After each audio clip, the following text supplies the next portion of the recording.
Comme vous l'aurez remarqué d'entrée de jeu, à Passeurs d'Images, on respecte la parité. Et je veux dire, la parité est totale et le genre féminin est largement représenté à Passeurs d'Images, comme vous le savez, puisque l'équipe est quasiment exclusivement féminine, à l'exception d'Olivier et de moi-même. Donc vous avez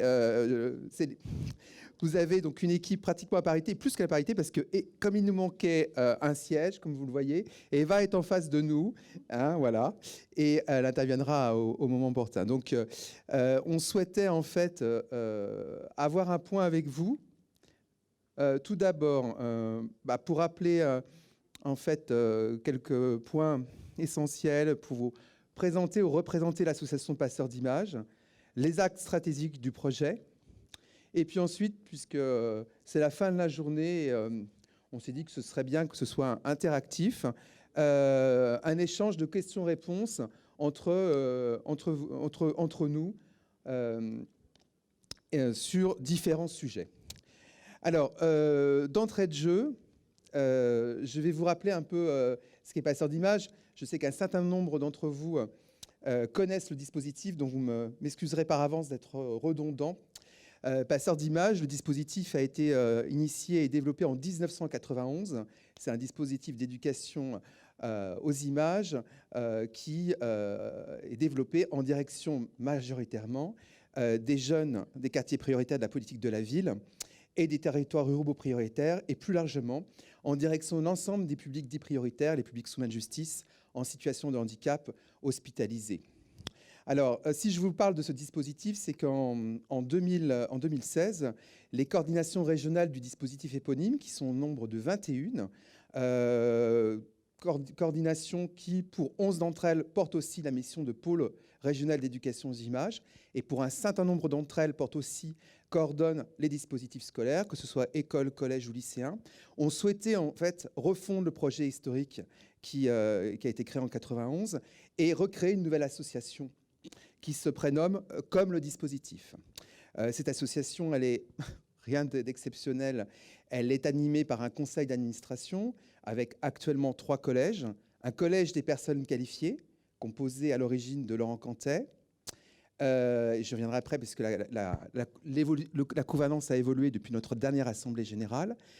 Un collège des coordinations régionales du dispositif Passeurs d'Images, puisque c'était le souhait du réseau d'être au cœur de l'association, composé de 6 structures, telles que Normandie Images, l'UFEJ, Télécentre Bernon, l'ALCA, la CRIRA ou Arcadie, avant que l'établissement soit dissous. Et un 3e collège nommé Structure nationale à vocation Images, où il y a des structures actuellement comme l'Agence du court-métrage, la Cinémathèque française et l'association Le Récit pour le réseau des pôles régionaux d'éducation aux images. Alors, les coordinations régionales de Passeurs d'Images ont souhaité, dès l'origine de la création de l'association, avoir 3 axes forts de développement. Le premier, c'était de créer ou recréer ou resserrer les liens avec les pôles régionaux d'éducation aux images. Le second, c'était de créer, développer des synergies entre les actions menées sur le temps scolaire, le temps périscolaire et le hors temps scolaire. Et le troisième, c'était, et j'insiste bien là-dessus, resserrer les liens entre la tête de réseau précédente était Kyrnea, et les salles de cinéma, puisque les coordinations des dispositifs, du dispositif Passeurs d'Images avaient estimé que la tête de réseau s'était éloignée des réseaux de salles. C'était donc les 3 axes majeurs du projet qui a été voté en Assemblée générale.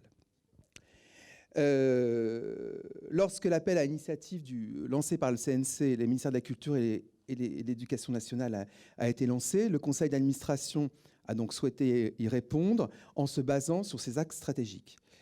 Je vous le redis ce matin, Laurent vous le redira quand il sera délivré du train. Le conseil d'administration, dès le début de l'appel à initiative, et lorsqu'il a appris qu'il avait pour vocation, sur la base de cet appel à initiative, de fédérer et animer le réseau, a réaffirmé avec force la place de la salle dans les dispositifs scolaires.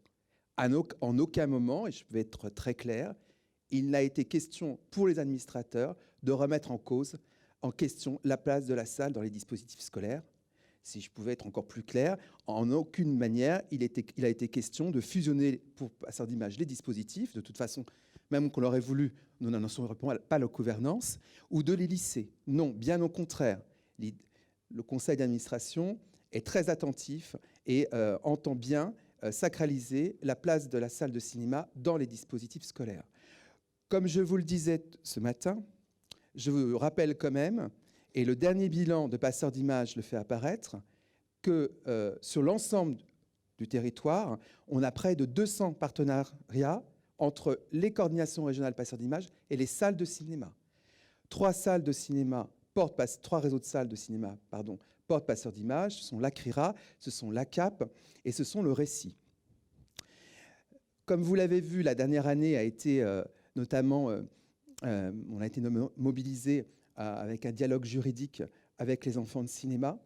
On a souhaité, Carole l'a dit, que ce dialogue se fasse dans le respect mutuel, dans le respect du travail entrepris. Et ce dialogue juridique a abouti à donc une assemblée générale extraordinaire de nos deux associations début octobre, où donc le transfert d'activité a été voté. Ce transfert d'activité s'est traduit par deux éléments essentiels. Un transfert des moyens. Un transfert des moyens, c'est donc la plateforme Nanook qui a été transférée des enfants de cinéma à Passeurs d'Images, ainsi que l'ensemble des outils. Et je vais utiliser l'autre terme, bien que je ne l'aime pas, un transfert des salariés. Et les salariés, ce sont donc mon équipe maintenant, Olivier, Anne, Delphine et Eva. Afin que cette transition se passe au mieux, on a souhaité, conjointement avec les enfants de cinéma, qu'on travaille main dans la main avec l'équipe que je viens de nommer dès début mai. Il y avait aussi des urgences, on devait préparer des rencontres nationales et le temps passait. Lors de cette aussi assemblée générale extraordinaire, on a donc proposé, parce que ça nous semblait légitime au regard du projet, que la FNCF et l'AFCAE rentrent dans le conseil d'administration de Passeurs d'Images. Et donc, la gouvernance de Passeurs d'Images s'est élargie. Et aux côtés de Laurent Cantet dans le premier collège, siègent donc maintenant Richard Patry, président de la FNCF, et Guillaume Bachy, responsable du jeune public à l'AFCAE. S'ouvre maintenant donc une période de concertation. Des concertations. Pourquoi des concertations ? Pour une raison essentielle, lorsque les coordinations régionales de Passeurs d'Images ont souhaité refondre leur projet, une étude a été réalisée et le maître mot, c'était l'horizontalité. Partir de besoins et des attentes des territoires, des coordinateurs pour bâtir un projet qui soit leur expression. Alors vous êtes beaucoup plus nombreux. École, collège, c'est un gros réseau. Donc faire une étude, ça ne nous semblait pas la bonne méthode. Et on a donc imaginé des concertations sur l'ensemble des territoires. On a eu deux rencontres dans les Hauts-de-France en octobre et des rencontres aussi en Auvergne-Rhône-Alpes. Quelle est la méthode proposée ? S'appuie d'une part sur les directions régionales des affaires culturelles. Ça nous semblait évident puisque les DRAC animent, pilotent l'ensemble des politiques d'éducation aux images sur les territoires, mais le faire aussi en lien étroit avec nos partenaires, que sont les pôles régionaux d'éducation aux images et les coordinateurs des dispositifs. Alors, il y a un format qui s'adapte en fonction des priorités d'action des territoires.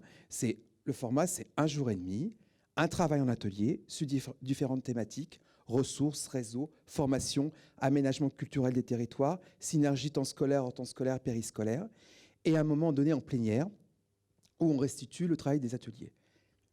Ces concertations, elles sont imaginées comme une espèce de boîte à idées. Alors, on a des idées, que je vais vous donner les axes stratégiques et les idées forces du projet, mais on souhaite aussi entendre les vôtres et que ce projet soit l'émanation de vos attentes, vos besoins. Donc ces concertations, elles vont s'étendre jusqu'en octobre et on se retrouvera tous en Normandie pour une nouvelle assemblée générale extraordinaire avec donc plusieurs sujets à l'ordre du jour. Le changement de nom, évidemment, puisque Passeurs d'Images, c'est le nom du dispositif scolaire, hors temps scolaire, pardon. Alors, j'ai beaucoup entendu parler de la maison commune de l'éducation au cinéma et aux images. Je vous le dis, c'est un nom de code, si je pouvais m'exprimer ainsi. Ce n'est pas le nom de passeur d'images de l'association renouvelée. On va faire en sorte de trouver un nom où tout le monde puisse se retrouver. Ça, c'est le premier point. Vote de la dénomination sociale de l'association, le changement de dénomination sociale.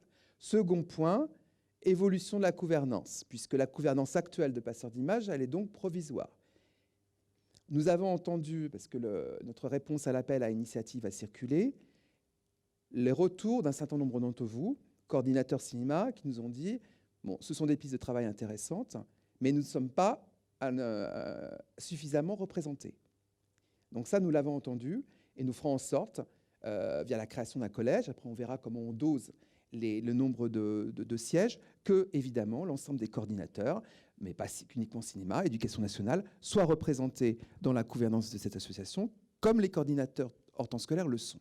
Et puis, nous avons eu aussi un retour des collectivités territoriales qui nous ont dit c'est bien beau tout ça, mais nous finançons les dispositifs, il serait bien qu'on puisse participer à cette gouvernance. Ça, c'est le second point. Le troisième point, c'est le projet.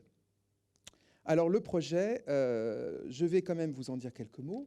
En tout cas, ce qu'on souhaite faire ruisseler du temps scolaire vers leur temps scolaire et vous dire un peu notre vision de ce qu'est un centre de ressources et de mise en réseau, une coordination nationale. Une première chose importante, une coordination, ce n'est pas une direction. Nous ne sommes pas là pour vous donner des directives et vous dire ce que vous avez à faire. Non, non, nous sommes là avec deux jambes, la jambe ressources, la jambe réseau. Et puis après, on a des bras, une tête, et on essaye d'animer ce réseau. Comme tout centre de ressources et de mise en réseau, on est à même, on doit être à même d'apporter conseil et expertise aux membres du réseau. Ce que font les chargés de mission qui sont autour de moi sur le temps scolaire ou le hors temps scolaire. On doit proposer des outils pratiques et méthodologiques. Nous avons donc une belle plateforme, un outil qui vous est cher, qui s'appelle Nanook. Nous réfléchissons actuellement, puisqu'on est en réflexion et en discussion avec le CNC, pour voir s'il ne serait pas opportun d'étendre Nanook à collège. C'est une piste de réflexion. Nous avons aussi une plateforme d'éducation d'images à l'origine qui est dédiée au temps scolaire et qui va élargir sur le temps scolaire. Ces outils, ils doivent être imaginés en fonction de vos besoins et s'articuler avec ce qui se fait sur les territoires. Il ne s'agit pas de faire doublon, de proposer des outils qui sont déjà initiés sur les territoires. Sur le volet ressources, on a aussi vocation à mutualiser et essaimer les ressources qui sont déjà produites. Il y a un nombre d'expériences, un nombre d'outils que vous réalisez au quotidien. Nous, on a vocation de les mutualiser, de les optimiser. Sur le volet réseau, alors, le volet réseau, je sais que vous êtes très attachés aux rencontres écoles et cinéma. Cette année, on a souhaité, c'était le premier jalon en fait de la reprise de collège, organiser des rencontres écoles et collèges au cinéma. Alors, je sais qu'il y a déjà eu des rencontres écoles et collèges au cinéma. Pourquoi ces rencontres? Pourquoi des rencontres nationales qui peuvent apparaître comme des grandes messes? Simplement, pour déjà, d'une part, je pense que les rencontres de ce type, ça permet de sortir de ce quotidien, du guidon dans lequel on est accroché, et c'est bien normal, jour après jour, de prendre un peu de distance, de réfléchir, de se questionner sur ses propres pratiques pour, le cas échéant, les remettre en question, et puis aussi voir ce qui se fait sur les autres territoires, d'une région à une autre. C'est la loi de la décentralisation. Il y a des initiatives diverses et variées selon le territoire. Et puis aussi, je pense d'avoir la conviction d'appartenir à un réseau. C'est extrêmement important. C'est ce qui fait aussi la force de ce dispositif. Avoir un réseau solide sur lequel on peut s'appuyer. Il existe des rencontres passeurs d'images. Alors, passeurs d'images, c'est 21 coordinations. C'est un réseau à peu près analogue à lycéen. Et donc, on souhaite évidemment maintenir ces temps d'échange pour que ce soit des temps précieux et à votre service. Alors, sur le volet réseau, on fait aussi ce passeur d'images, je le disais ce matin, on organise des réunions trimestrielles où les coordinateurs nous demandent de plancher sur différents sujets ou souhaitent travailler sur différents sujets. Et ça, on souhaite vivement vous le proposez. Alors, sont des modalités peut-être un peu différentes, puisque vous êtes beaucoup plus nombreux, mais c'est le rôle d'un centre de ressources et de mise en réseau de proposer des temps d'échange avec les coordinateurs. Ensuite, sur une question que j'ai, je pense, centrale, la question de la formation. La formation, c'est aussi pour nous, une des missions centrales d'une coordination. Alors, on croit beaucoup aux formations croisées à passeurs d'images, c'est-à-dire réunir l'ensemble des coordinateurs, cinéma et éducation nationale, de partir de la pratique pour aller vers la théorie. Il s'agit aussi d'articuler les formations que nous pourrions proposer avec celles que vous faites au quotidien, comme pour les ressources, ne pas faire doublon. Ensuite, il y a toute la partie évaluation. Il y a un bilan qui est réalisé sur école, il y a un bilan qui est réalisé sur passeur, et nous souhaitons, mais ça on en discutera prochainement avec le CNC, effectivement, travailler dans le prolongement du travail qui a été mené par le CNC à la rédaction d'un bilan. Pourquoi un bilan? Ça a permis aussi de s'évaluer, d'avoir un outil d'analyse précieux, et pour aussi pouvoir valoriser le travail qui est mené auprès des partenaires institutionnels. Ensuite, il y a tout ce qui relève de l'innovation et de l'expérimentation. Alors, dans le cadre du projet Passeurs d'images point 1, les coordinations régionales nous ont dit deux choses. Elles nous ont dit la première, bon, nous sur le terrain, nos finances sont contraintes. On aimerait développer des projets, on aimerait en lancer, on aimerait en expérimenter, mais on n'a pas les moyens. Et donc, l'Assemblée générale de Passeurs d'images a décidé de créer un fonds d'innovation qui est mis en place depuis 2017. Et depuis la création de Passeurs d'images, on a lancé 2 expérimentations à la demande du réseau et sur des thématiques choisies par le réseau. Les thématiques, ce sont les séries et les migrations. Pourquoi les séries? Puisque, comme je vous le disais hier, Passeurs d'images, c'est les séries, les jeux vidéo, la création numérique et aussi le cinéma. Et puis les migrations. Ces expérimentations, elles ont concerné 8 régions. Et on a soutenu financièrement ces 8 régions. Et comme c'est de l'argent public, moi j'ai coutume d'être transparent. Donc ces 8 régions ont été soutenues à hauteur de 6 750 €. Certaines régions en ont profité pour lancer des expérimentations qui étaient un peu dans les tiroirs, et d'autres pour consolider des projets qui étaient en ébullition. À côté de cela, on a aussi soutenu la création d'outils méthodologiques, d'outils de communication que nos coordinations n'avaient pas la possibilité financière de mener. Et on a soutenu un certain nombre d'actions. Alors, pour que ce soit plus clair pour vous, parce que des fois, il faut donner des chiffres, le budget de Passeurs d'images, je mets à part Dessiner la vie, parce que Dessiner la vie, c'est une action d'éducation aux images pour les jeunes à la protection judiciaire de la jeunesse. Donc, le budget de Passeurs d'images, c'est 433 000 €, avec 293 000 € apportés par le CNC, enfin via une subvention du CNC, et 140 000 € par le CGET. Sur ces 483 000 €, 130 000 € ont été reventilés auprès des coordinations. Ça, et je vous le dis au nom du conseil d'administration, on souhaite notamment le poursuivre, l'amplifier pour les expérimentations et les projets que vous souhaiteriez mener sur le temps scolaire. Évidemment, si nous en avons les moyens financiers. Alors, je vous ai parlé du projet et après, je vais parler des grands axes.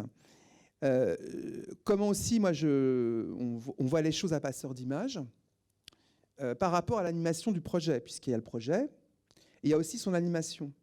Donc, il y a un conseil d'administration, donc je vous l'ai dit, c'est rien d'exceptionnel là-dedans.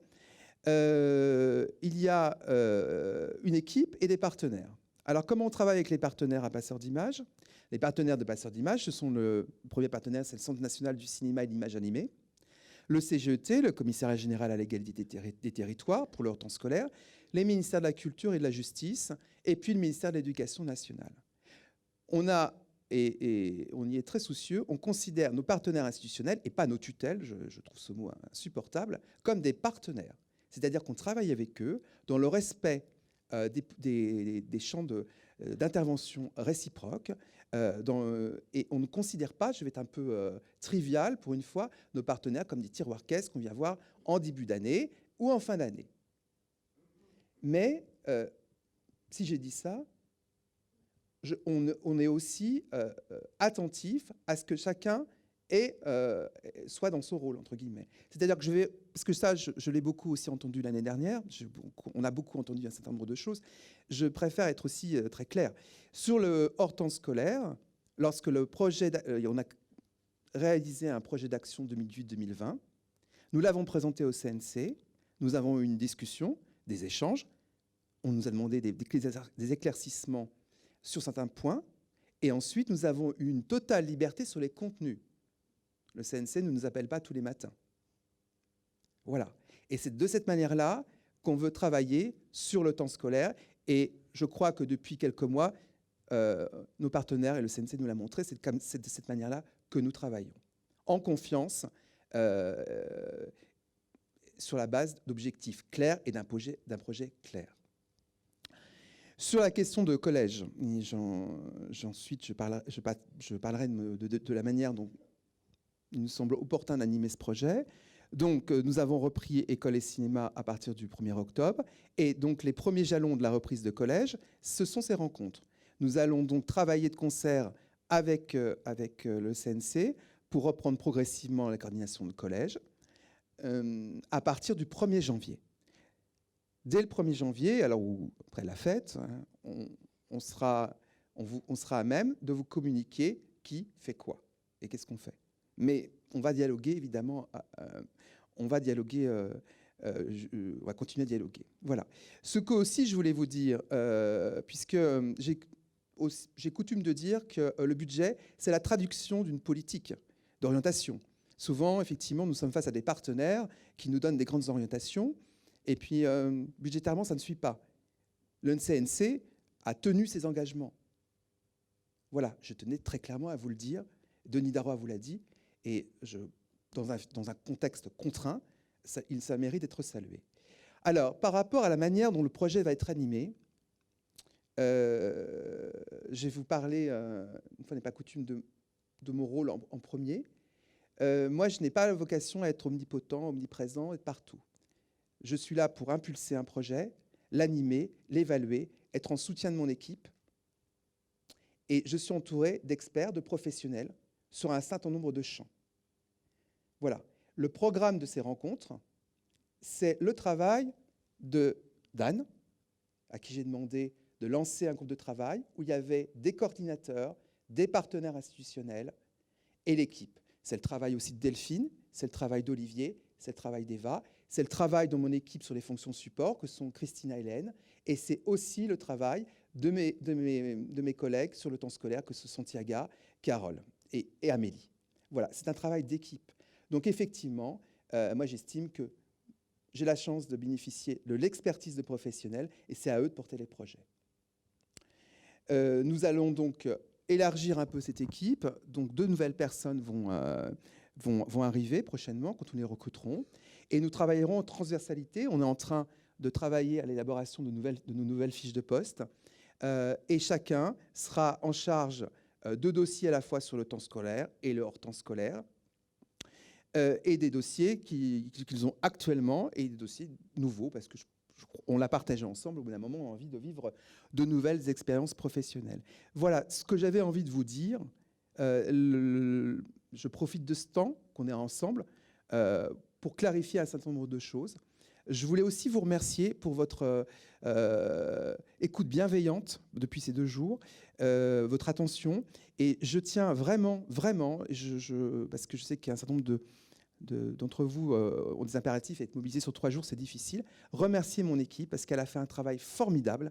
Et je crois que avoir entendu que ce programme était de qualité, et vous le devez à Anne, à Olivier, Delphine, Eva, Christina, Carole, Santiaga, Amélie, et je crois n'avoir oublié Hélène. Et pas Hélène est en face de moi. J'oublie toujours quelqu'un.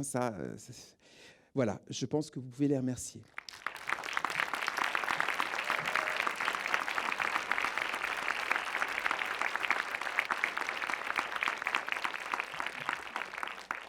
Alors, je pense que vous avez un certain nombre de questions, pas uniquement pour moi, mais peut-être sur un certain nombre de sujets. Et donc, Olivier, Anne, Delphine, Eva et moi, on va y répondre. Hein, Eva, Anne. Évidemment. Alors, juste un petit exercice, que eux, ils vous connaissent pratiquement tous. Pas moi. Donc, je vais vous demander de vous présenter, comme ça va me permettre de mettre des noms sur des visages.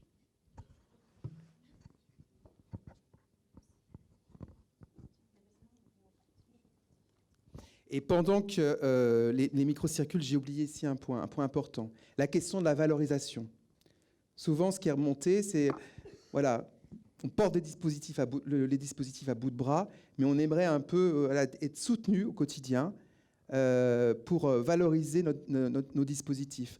Alors, on a réfléchi avec Laurent Cantet, peut-être que Laurent va arriver, j'espère, et Laurent m'a dit, écoute, moi, je suis convaincu par rapport à mon parcours, par rapport à mon histoire, mais tout seul, ça va être un peu difficile.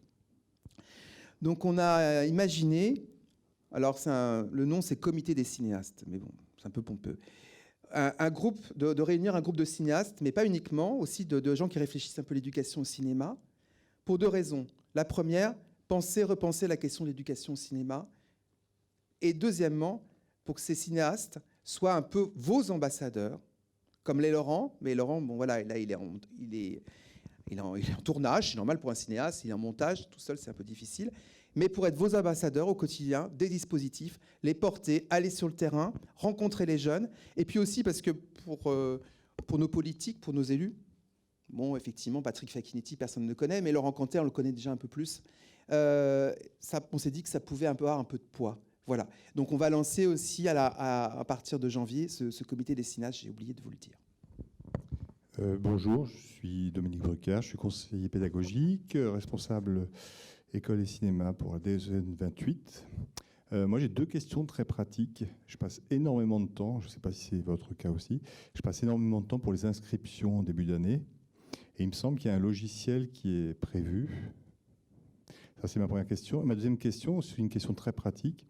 Est-ce qu'il serait possible de mettre les films à notre disposition, je ne sais pas, d'un moyen ou d'un autre, parce que d'acheter des DVD ou se débrouiller pour trouver les films, ce n'est pas toujours évident. Voilà, deux questions très pratiques.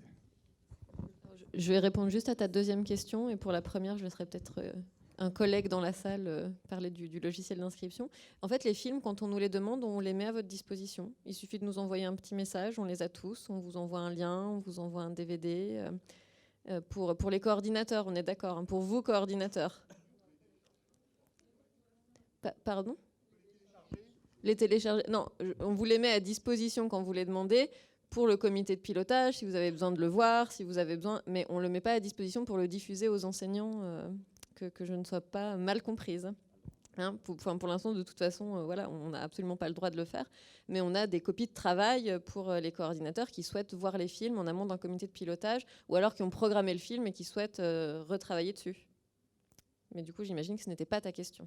Au sujet des films qu'il serait possible de voir en amont des comités de pilotage, il me semble que le CNC a aussi un projet assez concret, car au sein de l'association et de l'équipe, c'est vrai qu'il y a un système un peu de débrouille, on a un stock de DVD, et il est possible de vous envoyer en effet des copies de travail, mais voilà, c'est pas très très officiel cette façon de travailler. Et il me semble qu'avec le projet de dématérialisation des copies au CNC qui vont permettre de rendre plus fluide le travail de programmation dans les départements, il est aussi question de permettre aux coordinateurs de voir les films pour pouvoir les programmer. Juste, je réponds aux deux questions. Je suis distributeur, je vais intervenir sur l'autre table ronde.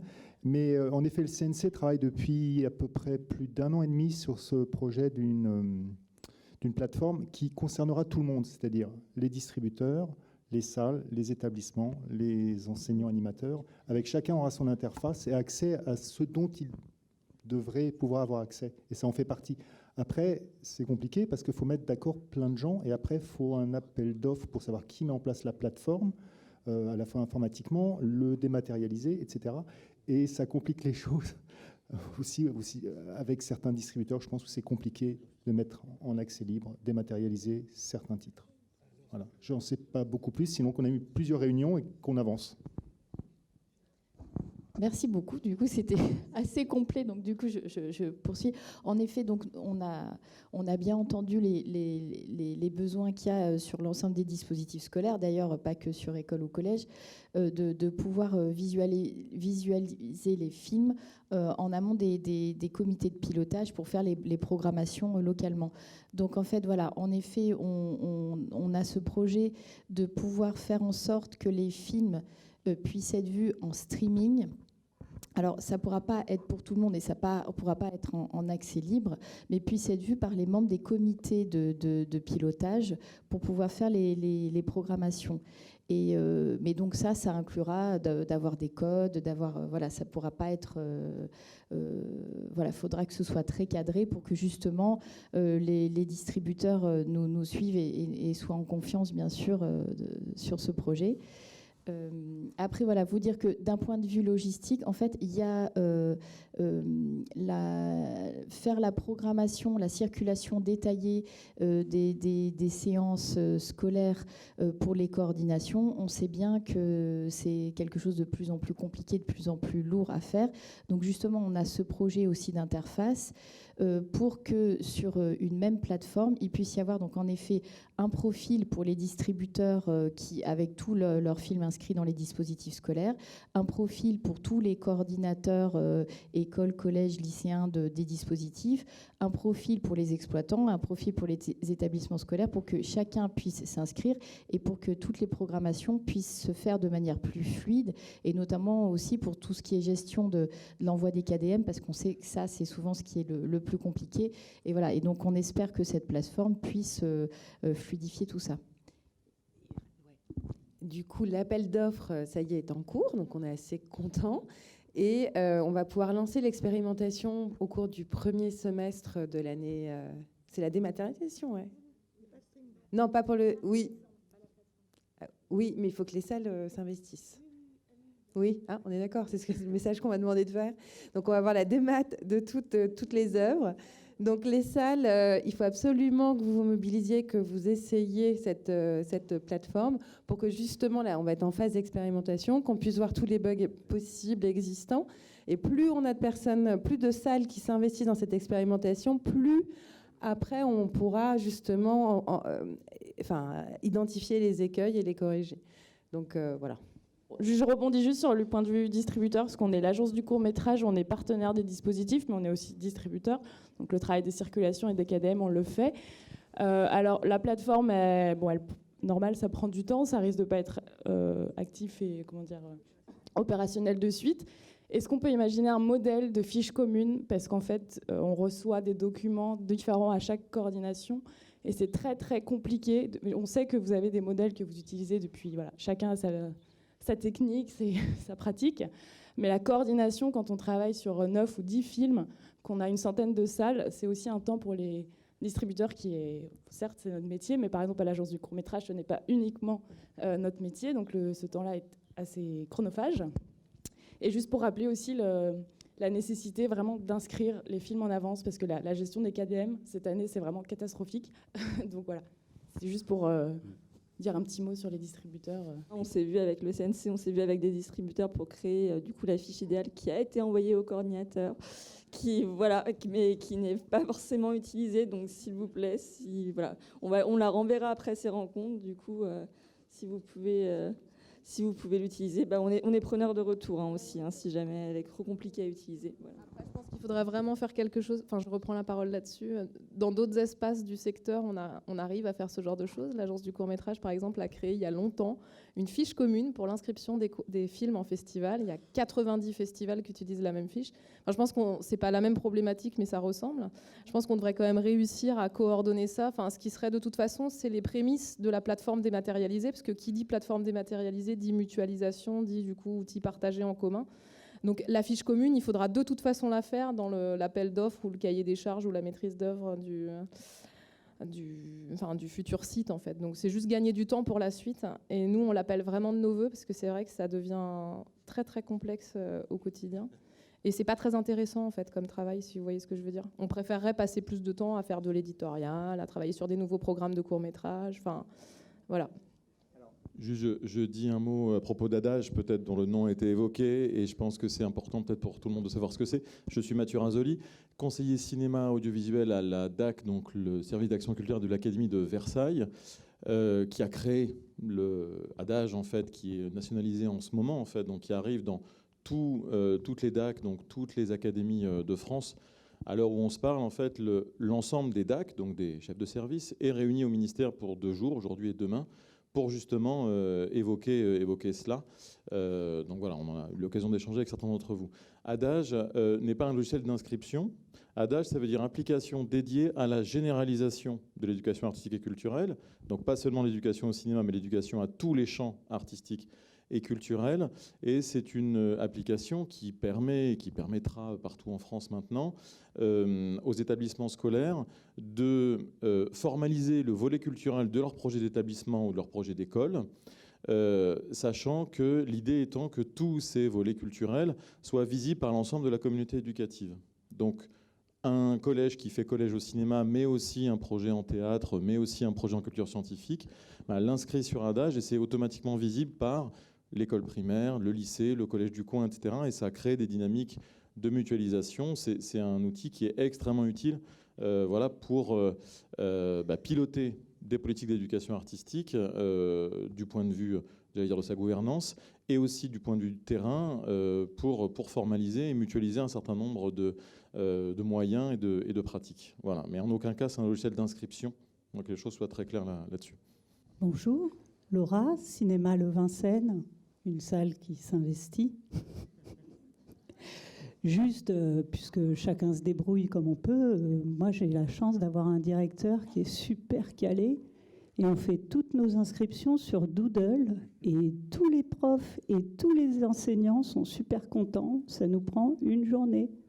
Voilà, en attendant de s'investir dans des plateformes complexes. Alors, c'était pas une question, Patrick. Guillaume Bachy, Cinéma du Palais à Créteil, et puis AFKE, et donc nouveau membre du CA Passeur d'Images. J'en suis très heureux. Je suis aussi très heureux de voir l'équipe autour de toi. C'était pas toujours le cas, et je crois que c'est important de souligner que l'équipe soit présente et participe à la discussion de façon pleine et entière. Je pense que ça va faire plaisir à beaucoup. Rappeler dans toutes les informations que tu nous as données que vous allez passer de 200 salles avec lesquelles vous avez un rapport privilégié à plus de 1200. Cette histoire d'amour, il va falloir la démultiplier. Ça va vous prendre du temps, comme dans toutes les histoires d'amour à plusieurs. Et je souhaite qu'elle soit réussie. Il y a peut-être quelque chose que j'ai manqué dans ce flot d'informations, c'est maternelle et cinéma, dont on expérimente pour beaucoup le dispositif dans nos départements. Et je souhaitais savoir si Passeur d'Images se sentait prêt à reprendre cette expérimentation, à la porter avec les salles et avec les coordinations qui s'en occupent sur le terrain. Bon. Alors, je vais te répondre sur maternelle et peut-être après je passerai la parole au CNC et au ministère de l'Éducation nationale. Mais avant, Guillaume, tu me permettras de faire juste une petite parenthèse, que j'ai parlé des concertations régionales. J'ai beaucoup de demandes sur quand va se dérouler la concertation en Île-de-France. Et je rebondis puisque, Guillaume, tu vas nous accueillir chez toi. Alors, pas d'inquiétude. On avait imaginé, on est très ambitieux, que ça se fasse en janvier. Mais bon, là... Bon. Donc, on va décaler un peu la concertation d'Île-de-France. On va trouver une date très rapidement avec Guillaume et puis Émeric qui est devant, de la DRAC. Et on va faire en sorte de trouver une date, parce que... Il y a beaucoup d'actions sur tous les territoires et aussi en Île-de-France, à faire en sorte qu'elles ne débordent pas sur des festivals. On va jouer un peu un rôle d'équilibriste. Donc, pas d'inquiétude, on vous communique dès que possible cette date qui est très attendue. Je referme cette parenthèse. Alors, sur maternelle au cinéma, je parlais du point de vue de Passeur d'Images. Donc, en fait, on a récupéré l'ensemble des dossiers dont maternelle et le conseil d'administration a estimé qu'une expérimentation qui avait été lancée depuis 5 ans, depuis 2014, elle méritait d'être évaluée et que des enseignements puissent être tirés. En tout cas, du point de vue du conseil d'administration, alors... avant GE, on est très sensible à cette proposition, et on souhaiterait effectivement, mais en dialogue avec le CNC et le ministère de l'Éducation nationale, réfléchir ensemble aux modalités pour étendre cette expérimentation et en faire un vrai dispositif. Après, c'est aussi il y a une demande de dialoguer avec le CNC, et on y travaille, et le ministère de l'Éducation nationale. On a eu 2 réunions à ce sujet, et on a une réunion de travail en décembre, charge à Passeurs d'Images, en accord avec le CNC et l'Éducation nationale, de faire des propositions. Voilà ce que je pouvais vous dire sur Maternelle au cinéma depuis Passeurs d'Images. Peut-être passer la parole au CNC et à l'Éducation nationale s'ils veulent rajouter des éléments. Mais en tout cas, le cadre est celui-là, c'est-à-dire une volonté d'évaluer l'expérimentation et de la poursuivre et de l'amplifier. Alors là, en effet, donc je suis Marie-Lou Péchon, je travaille au bureau des écoles de la DGESCO. En effet, on s'est réunis à 2 reprises pour réfléchir justement à ce qu'il allait se passer de cette expérimentation. Donc c'est une phase de bilan où il y a eu des remontées de terrain également qui ont été prises en compte. Et on est en train d'analyser tout ça, de discuter pour voir un petit peu quelle décision prendre. S'il y a une ouverture du dispositif à la maternelle, comment le mettre en place. Enfin, c'est vraiment une phase d'échange, de réflexion pour en effet acter quelque chose, parce qu'après 5 ans d'expérimentation, il est peut-être temps de décider clairement de l'avenir de ce dispositif.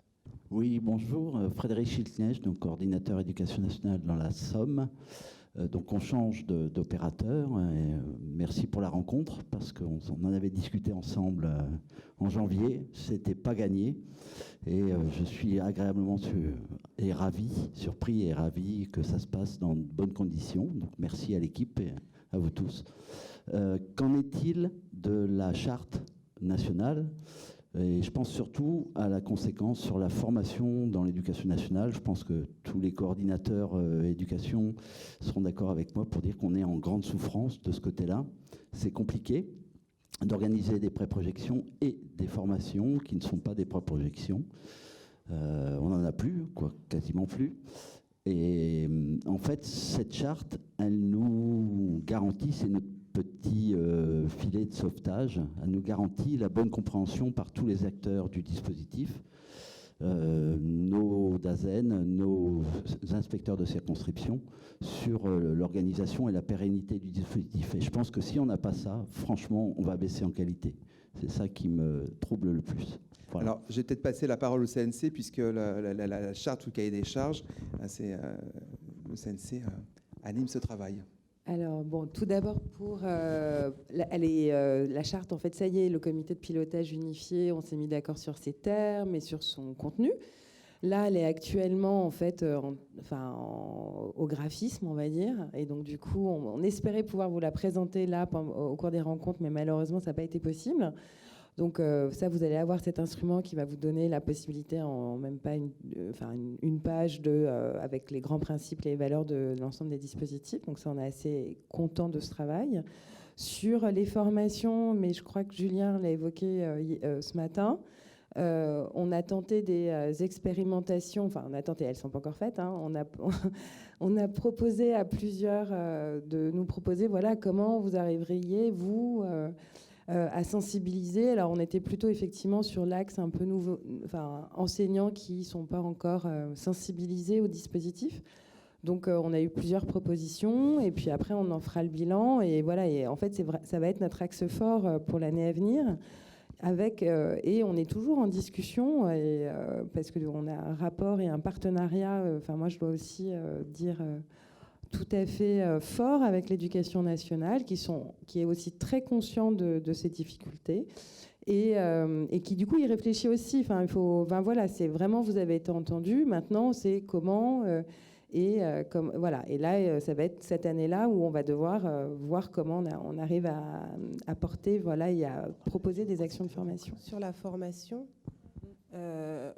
on est tout à fait conscient des difficultés avec ces 18 heures qui sont allouées à 9 heures pour le français et 9 heures pour les mathématiques.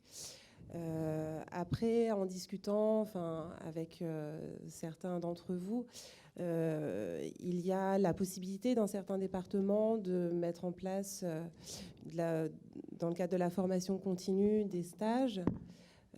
Voilà. En fonction... Voilà. C'est vraiment... Mais c'est pour ça, c'est vraiment selon certains départements, je sais bien, mais ça peut parfois être possible. Donc, c'est quelque chose que je vous dis malgré tout. Après, il y a aussi... Ok, je l'entends. Il y a également... aussi, lorsque, en fait, le dispositif école et cinéma, je parle premier degré, lorsque le dispositif école et cinéma est vraiment très suivi dans une école où plusieurs enseignants participent, ça peut aussi faire partie en fait du projet d'école, et on peut utiliser parmi les 24 heures pour tout le travail en équipe. Donc on peut dégager des heures à travers le conseil de cycle.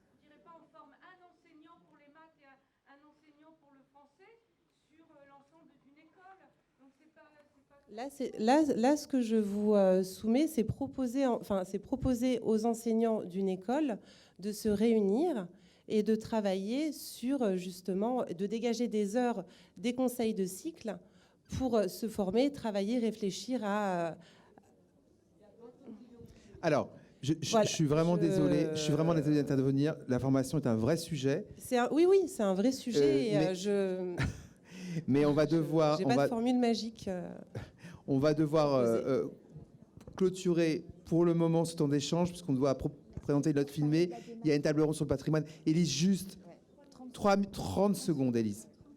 Oui, excusez-moi, je vais essayer d'être très rapide et puis on va vite passer à la table ronde pour reparler de la dématérialisation des projections de films dans le cadre des dispositifs scolaires. Pour vous dire que donc là, on est en train de finaliser le marché pour passer à cet envoi dématérialisé, qui donc ce marché devrait être vraiment validé, notifié en début d'année 2020. Et donc tout le long du premier semestre 2020, on va pouvoir expérimenter les envois dématérialisés dans le cadre des dispositifs scolaires.